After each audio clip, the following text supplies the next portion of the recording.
Well, welcome back to part 2 of our journey to Brittany. So we did legs 1 and 2, which was get out of Blighty and then get across the channel on the ferry. And now we're on our way to our first overnight stop before we then head off for our 3-4 hour drive with obviously toilet breaks and lunch to our main site in Brittany. But the stopover site first. Now you've already seen you've moved from a 2-lane dual carriageway into a single lane, and very quickly that will turn into a normal town, and then you get your first piece of, well, let's just say you have to be aware.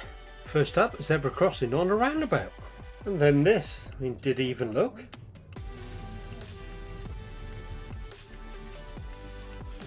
Dear me. He did apologise actually. And in amongst all that, did you see the sign? And then it looks like it's here. On the right. This building? Yeah.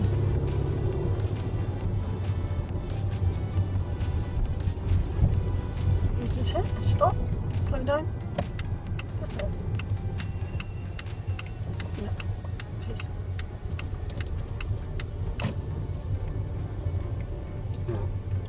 Yavali, welcome. And Where? welcome. Just stay here. It says parking reserved, all clients to camping. That's fine, so that must be here. Reception straight on. Well, it looks like we've made it. That was a fairly uneventful trip down, so apart from the end of course, but this is quite a pretty little drive down. Time to check in then. Up here. Okay. And so checking over, and we consult the map to find out where they put us. Now we're only here for one night, so I'm not expecting this to be a fantastic pitch. But ooh, one night that'd be alright.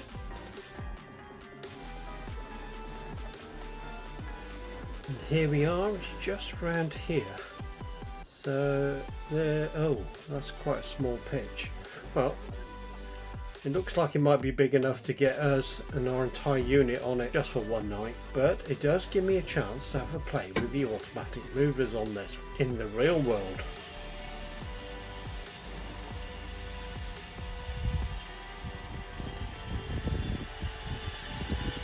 As on our previous van, we had manual ones, so there was a brace you had to put on, which was a nightmare. But anyway, this is fantastic.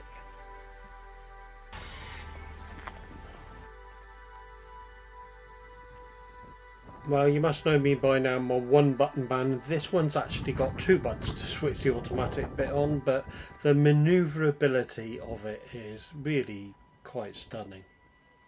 There is no getting away from it though, it is a small pitch.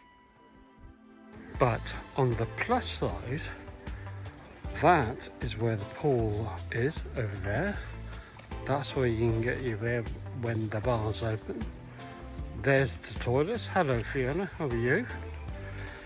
And right the way down the end on the left is where our caravan pitch is. Not the best in the world, as you've heard, but it's okay.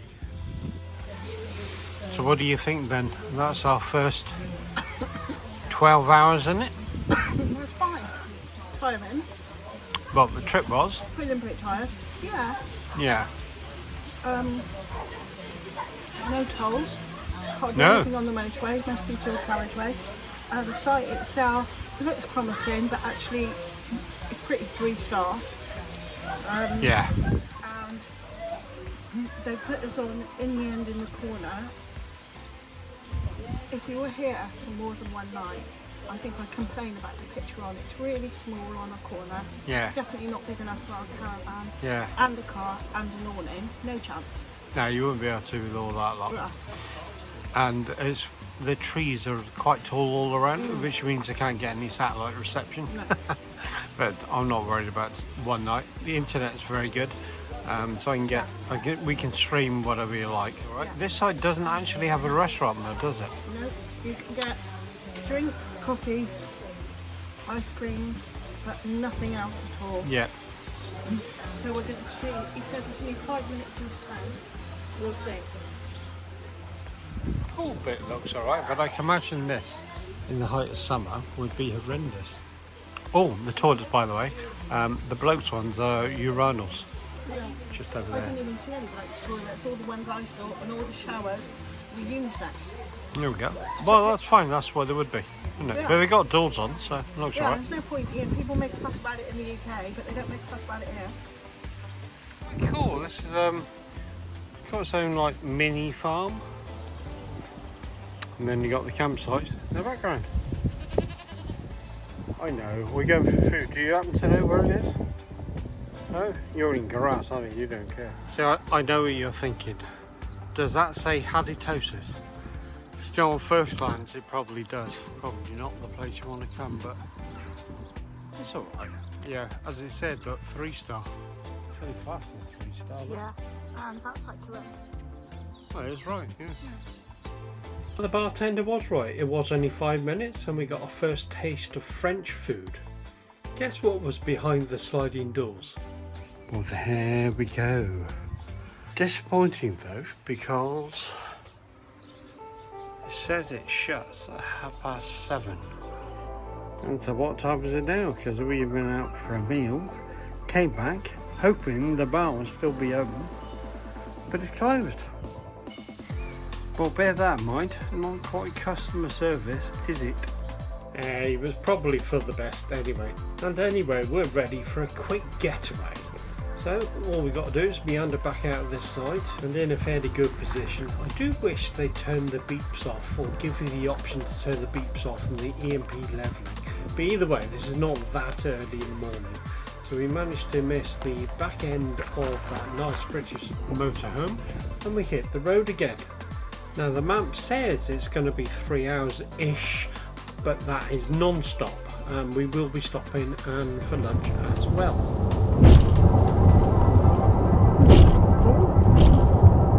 Well, I can tell it's not an actual motorway we're told. Just thought we'd pop up. This is our main travelling day. We've stayed overnight about an hour from Cherbourg, and now we're heading to our main site, which is near a place called, we call it Quimper. I'm sure they call it Quimper or Quimper or something like that. No, that's me, I call it Quimper. Yeah. This route, this part of Brittany doesn't have major motorways, so you're on dual carriageways, D roads and N roads. So what that means is that you have to be really mindful about fuel, because there aren't loads of airs as there are on the motorway, where you know you're going to meet one where there's petrol and food, and then the next one will probably just be a picnic area. It's much more sparse on these roads, so you've got to be, and also hardly any warning. When you do get to a petrol station, it's like, here it is. Yeah, Got to that pull last off. one with 300 yards. Yeah. You're going, right, okay. Yeah. That's got fuel, 300 metres. Total 300 Okay, it didn't even give us any adapters. Yeah. Now this one's only got one sign, and it was that quick I didn't spot whether it was in a village or not. I don't know how to get to it.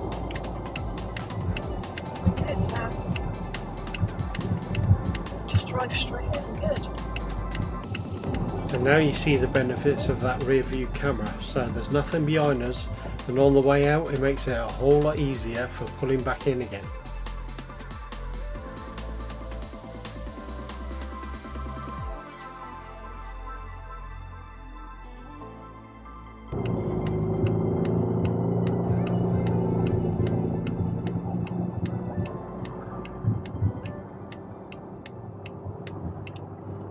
So you just have to be careful of that. And some of them will show that there's petrol, but actually what it means is there are facilities in the town nearby, not actually on the side of the road. So you do have to bear that in mind on your journey. Has that car got an MOT? Goodness knows, bloody hell. Anyway, right, so we're less than 40 miles away, so the next time you'll see us, we will be faffing around on our campsite for the week. Yeah, once you worked out how to do it in French, not under any trees, because we got a satellite system. Which will probably sound like, not under any trees, please. Yeah. Oh look, a French pod.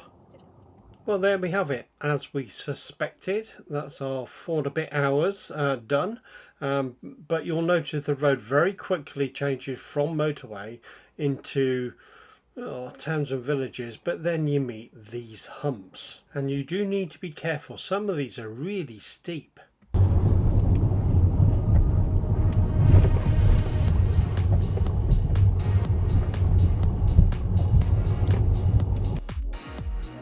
Another one. And there's lumps here in the middle of the road, man. Okay, so now we've got lumps in the middle of the road, sleeping policemen, and cars parked not quite all the way over, and a brand new 8-foot wide caravan. And what is that up ahead? Anyway, we're looking for a roundabout where we've got to go second exit. At the roundabout, take the second exit to Rochelle de Gaulle. Is that a market? Looks like it. I don't know if he stopped there, but oh. Now obviously I'm back in the UK editing this, but I just wanted to show you something that we spotted on 2 weeks of travelling around as we do. Something that we don't do in the UK, but we're doing here. So what we're doing is we're watching this car in front of me with the trailer on it. Now obviously this is a Frenchman, and what they do is when there's somebody in the side street, they stop and let them out. Now this could be anywhere, and as you'll see, he'll be stopping on a zebra crossing in order to let somebody out. I mean, how dangerous is this? So be prepared, you might have to do an emergency stop. We even saw a German guy getting beat by somebody else, simply because they hadn't stopped. You're on the main road, like you let him out. Yeah. And then another hump and some more roadworks. But anyway, after all that, we finally make it. But I just thought I'd mention something else. It's only because we've been here before that we know where this place is roughly. But the signage is awful. And it's not unique to just this site. It seems to be all over the place. Turn left onto Inquest It's Bend. here. Here. Here. There it is, Here it after is. the zebra crossing. Yeah. Down there. Did you see it? And it hadn't finished with us yet. Don't solely rely on sat-navs.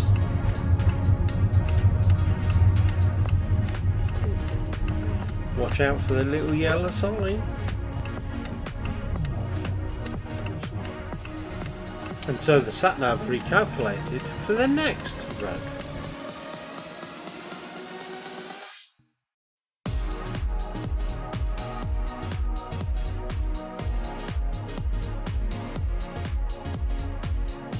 Oh, and another hump. Aha, nearly there. 100 metres on the left.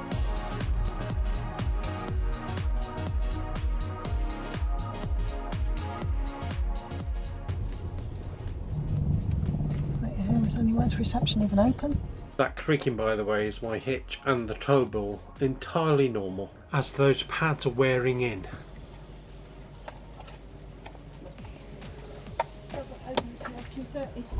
Now I've left the sat-nav information on the screen here, and as you can see it says 10:48, which is on the right hand side, but it's actually 11:48, so it's not even 12 o'clock. Now as I can't leave the outfit here, think about the other residents already on site, I can see there's a massive great big space behind me, so luckily enough, let's call Fiona on the mobile and get in there. Coming towards you. Yeah, keep more or less in a straight line so we don't block people coming out. Yeah, keep going. Keep going. Keep going, you're fine. You've got a good 5 or 6 metres, you can still go. Keep going. I'm coming. Keep going. Okay. Beginning to swing out, so be careful. Keep going I'm just going to bring and stop. Well, that works, they got plenty of room now. And plenty of room at the back as well. And with the hydraulics down, it's time for lunch. We arrived at Camping de la Piscine only to find the reception and everything closes until 2 o'clock. This is the thing of siesta. It's always a bit of a movable feast, whether in France, whether in Italy, and they're rigid about it. Nothing ever changes, so we had to do an awkward reverse in the car park to try and position ourselves. The car park's quite small, so that we're not blocking the entrance and the exit. We have had to block a disabled bay, so really hoping in the sort of 1.5 hours that we're going to be here that no one with a disability comes along. So far about 3 cars have come through, people coming into the site. But if there are a lot of French people staying here, they'll be on siesta anyway. So be aware of siesta. It's almost impossible to avoid it, especially if you get up early. You know, you get up early, ready to get to your site. If you hit it any time between about 12:30 and 2:30, you risk arriving and there's nobody here to greet you, and you're kind of like stuck until they turn up. Well, it's open now, and that is yet another couple of Brits on the way back out. And behind us, there's another couple of Brits in the caravan coming through. They actually had to park on the road. But the satellite conversation kind of fell on deaf ears, really. They had no idea what we're talking about. Now, apparently there's some sort of festival that's going to be going on. And to that end, our pitch is nearer the top. Closer to all the amenities, which you can see here on the left. And we are just round this corner, and the pitches are in blocks of 4, so it'd be this entrance here. Well, it's a good job we had the mover tested on the last site, because this one certainly would need it. I mean, I could reverse in there, but yeah, how many hours would that have taken, I wonder? Yeah, I can hear her saying now, but you wouldn't have been able to do the bit at the end, would you? Alright, I'm going to have to concede there. She has a point. I wouldn't have been able to do it, and you would have had to have the motor mover anyway. Blimey, worth its weight in gold. Anyway, we're in. Go and get the car, and then move it back to the same place, and then we're off. By the way, the electrics, come around this side, is the old one. And it's not reversed, so I need to change that cable for a reverse, a non-reverse, just a normal one. Okay. So we've got to change that. But this side on the water, it's a service pitch, but it's not actually service for me, it's service between 2 pitches. So therefore I can't plug my water into this hose pipe here, and it's one of these that has an odd fitting on it. So a tube, and then you got to press the button and hold it in order to fill it up. So it's not service pitch as we understand it, is it, Steve? This one is a service pitch, but it's a service pitch between 2. Yeah. In France, yeah. And you couldn't, also because it's press button, you couldn't put something on there and it'll automatically pull water through. Exactly. So it's not our idea of a service pitch, yeah. So bear that in mind, that changes as well. Yeah. So we have an old style connector and a push button. And we have absolutely no idea until we get here how it's going to be, do we? Absolutely not. And we were here a couple of years ago, and we were down over there, and they had a different mechanism for water. It was a lever. Yeah. And so the sun finally did make an appearance. But just to let you know where we are here, so there's a section of 4 pitches. That pitch next to us was completely empty, but booked for 3 weeks. And the one next to us at the other end was also empty, but somebody was booked into that at the weekend. So you're happy and jolly then, sat in your reading chair? Happy and jolly because I'm sat in my reading chair for the first time for any length of time before I cook us some tea. And you had a little friend come to visit? Yes, there are lots of little birds around here if you sit quietly. Mostly blackbirds, but a little tit, I think it was a common tit rather than a blue tit, just flown from that tree down, clung onto this netting, literally here, had a little look at me for 3 seconds and then went back. It was very sweet. Oh, let me just show you what's new for this year. Now the Magnum awning is not new to us, and as you can see we put one of the sides on for privacy. But what we did do was buy a net for the front. We already had a net for the sides, but this is a new one. I have to say, it worked really well. Anyhow, as I've got the GoPro on the stick, let's just have a look at that field next to us. Not a lot happening. Oh well, never mind. Oh, and whilst it's up there, might as well show you around the rest of it. And so starting on the services side, you can see the watering can down there, which is going to have the pink already in it, ready for the flush. Next to that is the aqua roll, which has been filled up with the tank and now filled up yet again for the actual ordinary water flow, and I'll talk to you about those or show you that a bit later on. And then down the bottom there is some flexi pipe which to route to that drain for our wastewater. And then looking at the roof here, you've got the Truma air conditioning unit, which is on, hence why our windows are all closed. Would you Adam and Eve it, of all the places to put us, guess where it was? Now, we did complain. We asked if we can find another pitch, but there wasn't anywhere to move us to. But luckily, the internet streaming, the mobile signal was superb. And as we had nearly 300 gigabytes because of the Sky package deal that we're on and its ability to roll over, all we had to pay was international roaming fees. I do hope you found that useful. There will be more on this site, our trips out and about, and a snagging list will appear. And so please like, subscribe, and we'll see you on the next one.